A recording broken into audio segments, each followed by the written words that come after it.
क्या आपने कभी ये सोचा है कि पृथ्वी में आखिर ये हवाएं कैसे बनती है? ये जंगल और रेगिस्तान की शुरुआत आखिर कैसे हुई? बचपन में आपके मन में कभी ना कभी ये ख्याल जरूर आया होगा। तो आज के इस वीडियो में हम इन्हीं प्रश्नों के उत्तर को जानेंगे, इसलिए इस वीडियो को शुरू से लेकर अंत तक देखना। इक्वेटर पर जो आने वाली सोलर रेडिएशन है वो समान रूप से विभाजित हो जाती है, जिससे अर्थ के सरफेस पर चलने वाली हवाएं बहुत ज्यादा गर्म हो जाती है और उसकी डेंसिटी कम हो जाती है। अगर हम इसे आसान भाषा में समझे तो जब अर्थ के इक्वेटर पर सन रेज टकराती है तब वो एरिया बाकी पोल्स के मुकाबले ज्यादा सोलर एनर्जी को रिसीव करती है, जिससे अर्थ के सरफेस पर बहने वाली हवाएं गर्म हो जाती है और उसकी डेंसिटी गिर जाती है। साथ ही उसके ऊपरी स्तर पर पहुंचने वाली हवाओं का दबाव बढ़ जाता है। जो हायर प्रेशर वाली हवाएं होती है वो पोल्स की तरफ टकराने लगती है। वो इसलिए क्योंकि सन रेज अर्थ की ऊपरी सरफेस एरिया पर ज्यादा बढ़ती है, जिससे उसकी लोअर सरफेस एरिया पर बहने वाली हवाएं ठंडी रहती है और उसकी डेंसिटी बढ़ने लगती है, जिससे वो ऊपरी सरफेस एरिया पर ज्यादा प्रेशर क्रिएट करने लगता है और उसकी एटमॉस्फेरिक लेयर पर कम प्रेशर पड़ती है। जब हायर प्रेशर से चलने वाली हवा पोल्स की तरफ बहने लगती है तब वो अर्थ के सरफेस एरिया पर सिंक यानी डूबने लगती है और लोअर प्रेशर इक्वेटोरियल एरियाज की तरफ बहती है।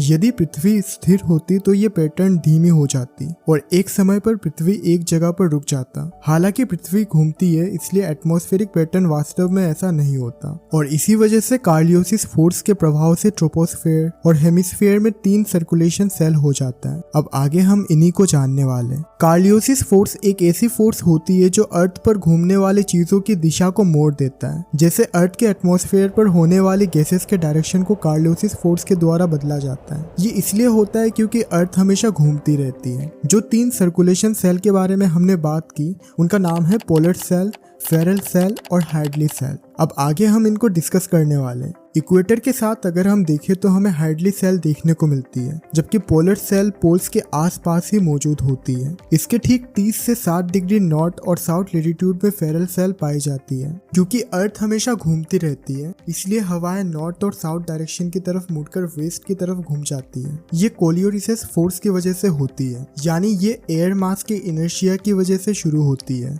जो अर्थ के घूमने से बनती है। ट्रॉपिकल एटमॉस्फेरिक एयर सर्कुलेशन, जिसे हाइडली सेल भी कहा जाता है, वो इक्वेटर के साथ मौजूद होता है। इसका मतलब ये होता है कि जब ट्रॉपिकल एरियाज में से गर्म हवाएं ऊपर उठती है फिर वो हवाएं बाकी जगहों पर फैलकर ठंडी होने लगती है, जिसके बाद वो नीचे आ जाती है और इससे बारिश होने लगती है। अब आगे की प्रक्रिया में हाई प्रेशर हवाएं ट्रॉपिक ऑफ कैंसर और ट्रॉपिक ऑफ कैप्रिकॉर्न की तरफ बहने लगती है, जिसे आप यहाँ देख सकते हो। इसके ठीक 25 डिग्री नॉर्थ और साउथ लैटिट्यूड में लंबी हवाओं की मास घूमकर लो प्रेशर इक्वेटोरियल एरियाज में आ जाती है। हाइडली सेल की वजह से होने वाली हवाएं ठंडी हो जाती है और वहां के मॉइस्चर बारिश के रूप में रह जाती है, जिससे आगे चलकर रेगिस्तान का जन्म होता है। अब पोल्स की तरफ मौजूद जो सेल होती है वो ठंडी हवाओं के प्रेशर के साथ इक्वेटर की तरफ बहने लगती है। जो ठंडी हवाएं होती है वो गर्म होकर ऊपर उठती है और ठंडी होकर वापस पोल्स की तरफ बहने लगती है, क्योंकि वहां मौजूद एटमॉस्फेरिक लेयर का प्रेशर कम हो जाता है। फेरल सेल हाइडली और पोलर सेल के बीच मौजूद होता है, क्योंकि जब हवाएं पोल्स और इक्वेटर की तरफ बहती है तब फेरल सेल इससे प्रभावित होता है। फेरल सेल में प्रचलित हवाएं, जिन्हें वाटरलाइस के नाम से जाना जाता है, वो पश्चिम से चलते हुए बारिश लाती है। फेरल सेल के बनने का सबसे मुख्य कारण होता है जेट स्ट्रीम। जेट स्ट्रीम तेज गति से होने वाली वायु धारा है जो पश्चिम से बहती है और एटमॉस्फेयर के ऊपर फेरल सेल की सीमा पर उत्पन्न होता है, जो साइक्लोन्स और एंटी साइक्लोन्स के बनने का महत्वपूर्ण रोल निभाता है। और यही सब चीजें एटमॉस्फेरिक सर्कुलेशन में आता है। तो ये थी एटमॉस्फेरिक सर्कुलेशन के ऊपर हमारी डिटेल वीडियो। अगर आपको ये वीडियो पसंद आया तो हमारे प्लेलिस्ट को जरूर चेक करना, साथ ही इस वीडियो को लाइक करना और इस चैनल को सब्सक्राइब करके बेल आइकन को जरूर क्लिक करना। जय हिंद।